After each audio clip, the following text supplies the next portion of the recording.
Hey y'all, I'm Shannon Ballard, host and creator of Southern Mysteries. The often forgotten stories and mysteries of the South that you hear here are made possible in part due to incredible folks who support the show on Patreon. I want to say a big welcome and heartfelt thanks to new patrons: James Ross of Eustis, Florida, Mary Hewitt of Lexington, North Carolina, Mary Olson of Jacksboro, Texas, and Pam Kinney of Asheboro, North Carolina. And to those of you who joined from mysterious locations: Nanette, Woody Adams, Melinda McCulloch, Shannon Hayes, Anna Lohr, Jed, Katie Robinson, Melanie White, Sandy Chalker, and Ginger, thank you. Your support helps keep these stories alive. Thank you so much. If you would like to join them, you can head to patreon.com/Southern Mysteries, where you can unlock the first 3 seasons of the podcast, exclusive bonus episodes, and my monthly Audacious series, where I dig into some of the most scandalous crimes and controversies in American history. You can sign up now at patreon.com/Southern Mysteries, or just search Southern Mysteries Podcast in the Patreon app. Thanks for being here. Now let's get into the story. In the spring of 1894, a courtroom in Washington, D.C. became the center of national attention. A respected Kentucky Congressman, William Breckinridge, was sued by a woman named Madeline Pollard, who claimed he promised to marry her, then broke that promise after nearly a decade-long relationship. This became one of the most closely watched scandals of the Gilded Age. Newspapers covered it daily, crowds lined up to get a seat in the courtroom, and when the verdict came down, it changed the public's view of one of the most prominent men in the South. Welcome to Southern Mysteries, exploring Southern history and true crime. I'm your host, Shannon Ballard. This is episode 168, A Promise Broken, the Breckenridge-Pollard scandal of 1894. The relationship between Madeline Pollard and a powerful Kentucky congressman, William Breckinridge, started in secret and ended in a courtroom, where Madeline sued the congressman for breach of promise, claiming he had seduced her, fathered her children, and promised marriage, only to marry someone else in secret. The trial wasn't just salacious, it was historic, because it raised uncomfortable questions about power, respectability, and what justice looked like for a woman who had been used and discarded by a man the public had long admired. To some, Madeline became a symbol of courage, a woman who stood up to a powerful man in a time when few women dared to speak publicly about affairs, pregnancy, or betrayal. To others, she was a warning, proof that a woman who spoke too boldly about sex or love could risk everything: her reputation, her dignity, and her future. But Madeline Pollard wasn't one to quietly walk away. She sued. Before the 20th century, if a man proposed marriage, broke it off, and left a woman to face the fallout, she had one rare legal tool at her disposal: a breach of promise lawsuit. These lawsuits might sound outdated now, but in the 1800s, they were common, and they mattered, because for many women, marriage wasn't just about love. It was about security, social standing, and ultimately, survival. These lawsuits were exactly what they sound like: a way to hold someone accountable for promising to marry and then walking away. When an engagement ended, it could mean more than just public embarrassment. It could ruin a woman's social standing and even her future. And if the relationship had been physical, that damage, in the eyes of society, was considered permanent. Breach of promise cases gave women a way to fight back. They were a blend of law and morality, part courtroom drama, part public reckoning. And in the 1800s, they were common enough to become a fixture in newspapers and gossip columns. Sometimes the lawsuits quietly faded from public memory, while others exploded into national scandals. One of the most infamous played out in the spring of 1894, when Madeline Pollard sued William Breckinridge. The trial revealed years of manipulation and secrets neither of them expected to become public. It wasn't just a courtroom spectacle, it was a cultural flashpoint, and it would bring down one of the most respected politicians in the South. William Breckinridge was the son of a prominent Kentucky minister and educator, Robert Breckinridge, and cousin to America's 14th vice president, John Breckinridge. Born in Baltimore, Maryland in 1837, he was raised in Pennsylvania, where his father served as president of Jefferson College. In 1855, William Breckinridge graduated from Centre College in Danville, Kentucky, and studied medicine before he switched to law. He earned his law degree from the University of Louisville in 1857, then returned to Lexington to practice law. It was there he met and married Lucretia Clay, granddaughter of Kentucky lawyer and statesman Henry Clay. Lucretia died in 1860, and by 1861, Breckinridge married Isa Desha. The couple would have 3 children. Soon after his marriage to Isa, the Breckinridge family would support different sides of the country as it was torn apart by the Civil War. Unlike his Unionist father, William Breckinridge supported secession and joined the Confederate States Army in 1861, at which time he was commissioned as a captain. During his service, he was in the cavalry under John Hunt Morgan, was colonel of the 9th Kentucky Cavalry, and served as a bodyguard to Jefferson Davis during his flight from Richmond. Following the war, Breckinridge returned to Lexington, resumed his law practice, and also taught law at the University of Kentucky. By 1893, Colonel Breckinridge, as he was known, was a force to be reckoned with in Kentucky. He was a lawyer, educator, and had been elected to the U.S. House of Representatives in 1884 as a Democrat and was re-elected 4 times. Breckinridge championed progressive racial views in Reconstruction-era Kentucky and advocated civil rights.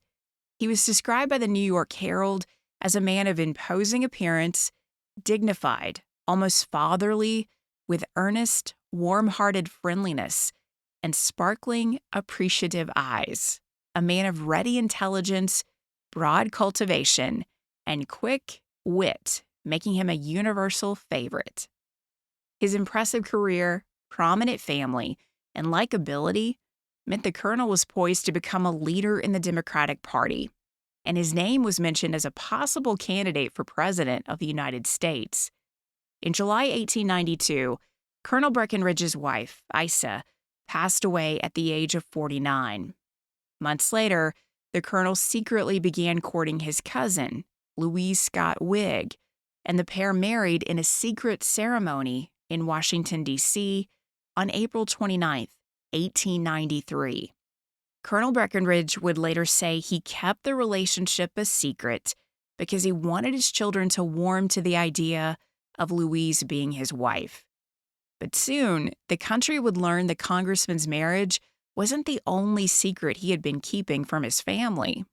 There was another woman the colonel had promised to marry, and the revelation of their relationship and breach of promise lawsuit that followed would lead to the colonel's downfall, a downfall that began on April Fool's Day, 1884, when then 47-year-old Colonel Breckinridge boarded a train bound for Lexington and met 17-year-old Madeline Pollard, a student at Wesleyan Female College in Cincinnati. Madeline was on her way home to visit a sick sister in Frankfort, Kentucky, while Breckinridge was heading home to Lexington. Madeline's fellow students described her as a gifted, quiet, and mouse-like student. Born in Kentucky, Madeline was the daughter of a saddler who also sold newspapers in his shop. Madeline loved to read, mastered Latin, and dreamed of a literary career. But that dream was shattered when her father suddenly died, leaving her mother and 6 siblings in a desperate financial situation.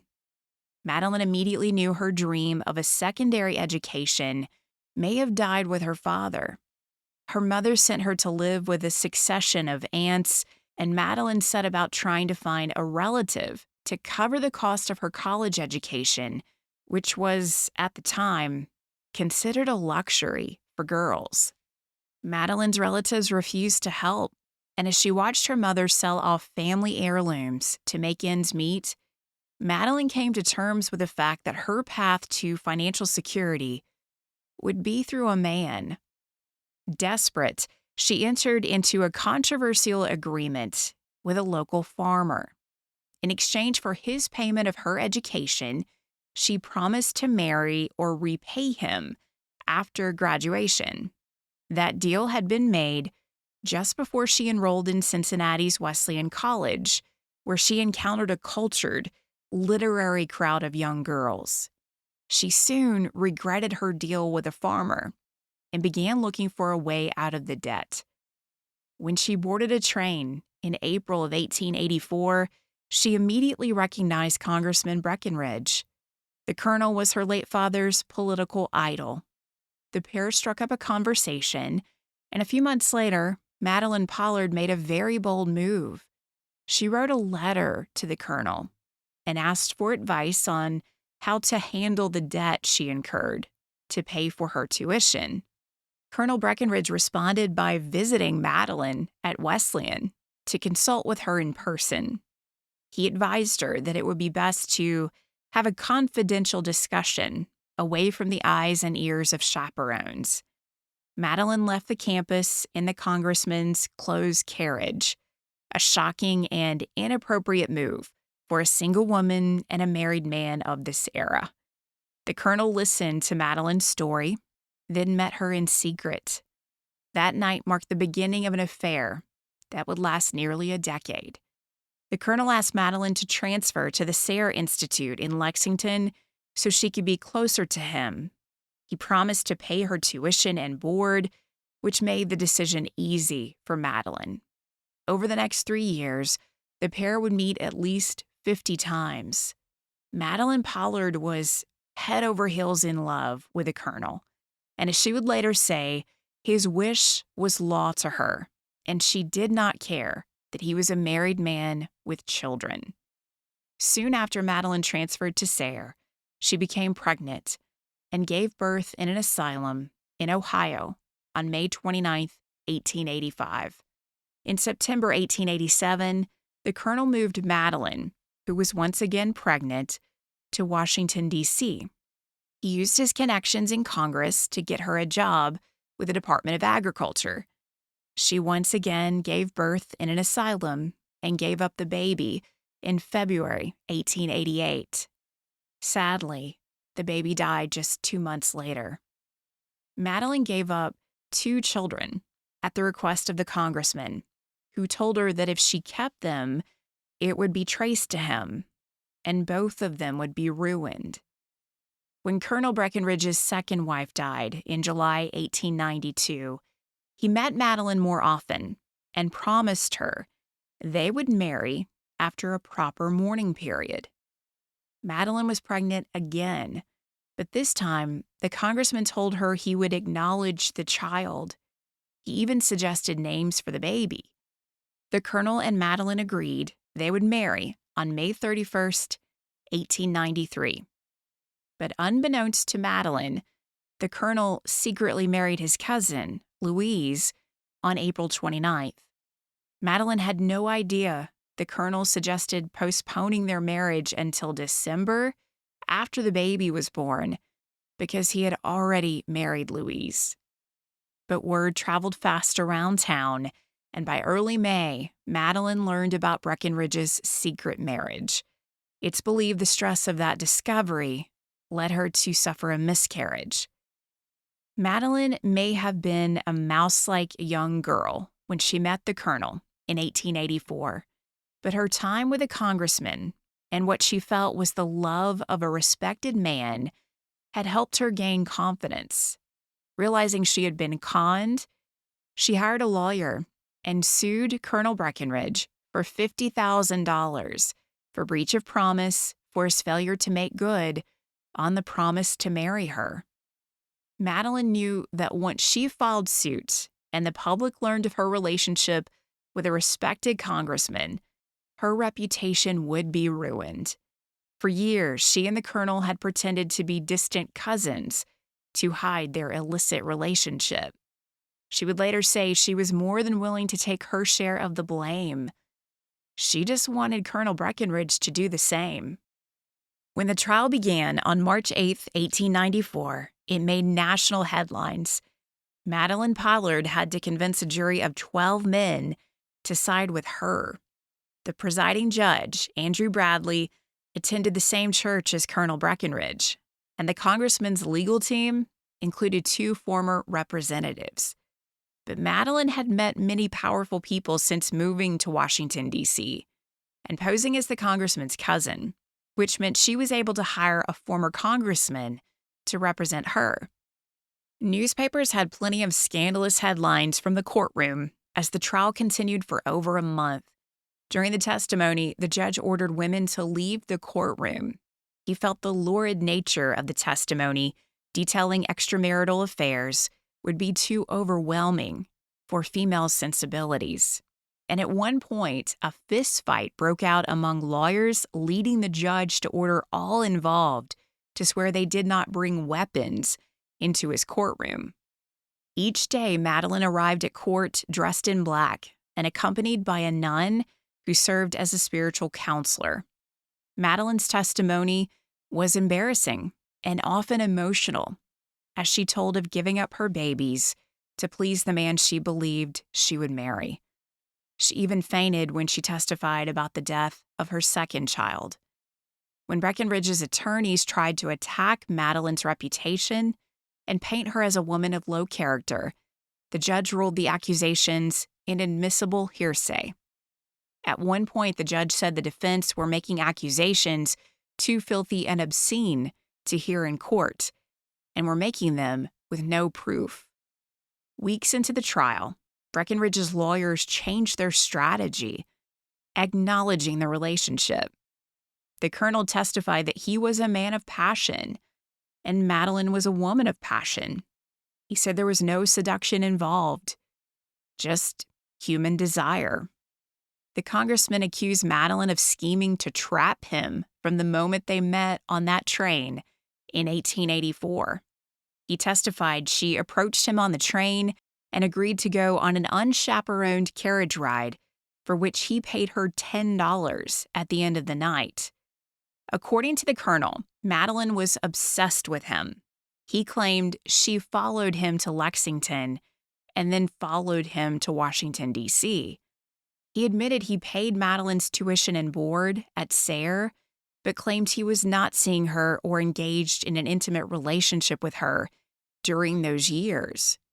The colonel also testified that after his second wife's death, he did visit Madeline several times a day, but did so because she threatened to ruin him, even once threatened to take her own life if he broke things off. And the most shocking testimony came when Breckenridge claimed he had no knowledge Madeline had ever been pregnant. His attorneys tried to use his testimony to claim Madeline was a prostitute. When it came time for jury deliberation, the jury took just over 1 hour to consider the case. They unanimously ruled in Madeline Pollard's favor. Jurors would later tell of the moment that turned the trial in Madeline's favor. When she was on the witness stand, her attorney asked her to explain why she filed the lawsuit. Madeline claimed that as she was contemplating filing the suit, a nun had asked her, "Why on earth do you want to ruin that poor old man in his old age?" But Madeline refused to see Breckenridge as the victim and pled with the jury to see her side. She explained to them, "I asked the nun why should that poor old man have wanted to ruin me in my youth." The jury awarded Madeline 3 times the annual salary of a congressman in 1894, which amounted to about $15,000. That would be roughly $500,000 today. Breckenridge filed a motion for a new trial and later appealed, but both were denied. Colonel Breckinridge was a 5-term congressman when Madeline Pollard sued him over their affair. He was a powerful politician from a well-connected family. Any hope Breckinridge had for a run for the White House fell apart. By the time he returned home to Kentucky to run for re-election, the community shunned him, with local papers calling him a lust fiend and a wild beast in search of prey. Women led a movement to ensure Breckinridge never returned to office. As one local paper reported, women who never took the slightest interest in politics in their lives had become active politicians. Thousands organized, attended protest meetings, and resolutions were adopted, calling for the congressman's defeat. Businesses that supported Breckinridge were boycotted, and mothers and fathers sent letters to newspapers warning the congressman's young supporters that they could no longer date their daughters. Breckinridge asked for forgiveness, saying, "I have sinned and I repent in sackcloth and ashes." And he did still have many friends and supporters. Even Madeline Pollard acknowledged it was hard to believe he would lose the race because of his power and connections. But when the ballots were counted, he lost by 255 votes. Colonel Breckinridge never held public office again. He continued to practice law and write. In 1901, he published his memoir, The Breckinridges of Kentucky, in which he tried to rehabilitate his image. He died in 1904 at the age of 67. After the trial, Madeline Pollard received public sympathy and support in some quarters, but as time passed, she too faced moral judgment. She lived in New York for a time, but by April 1897, Madeline was living in England in the home of a wealthy widow named Violet Hassard, who supported and encouraged Madeline's love of writing and study. And Madeline built a life that was surrounded by a community of friends in the arts. She died in England in 1945 at the age of 79, having never received a penny of her $15,000 jury award. Southern Mysteries is created and hosted by me, Shannon Ballard. You'll find sources for this episode in the show notes in your podcast player or at southernmysteries.com. If you enjoyed this episode, make sure you're following Southern Mysteries where you're listening. And if you have a moment, rate and review the show on your favorite podcast app. Your feedback helps more history and true crime fans discover Southern Mysteries. And if you'd like to support this independent podcast and hear even more content, consider becoming a patron. Members get access to exclusive content, including the full archive of the first 3 seasons of Southern Mysteries, plus patron-only episodes and the monthly show, Audacious. You can learn more about the levels of support, join today, and start listening right away at patreon.com/Southern Mysteries, or just search for Southern Mysteries Podcast if you already have the Patreon app. As always, thank you so much for listening.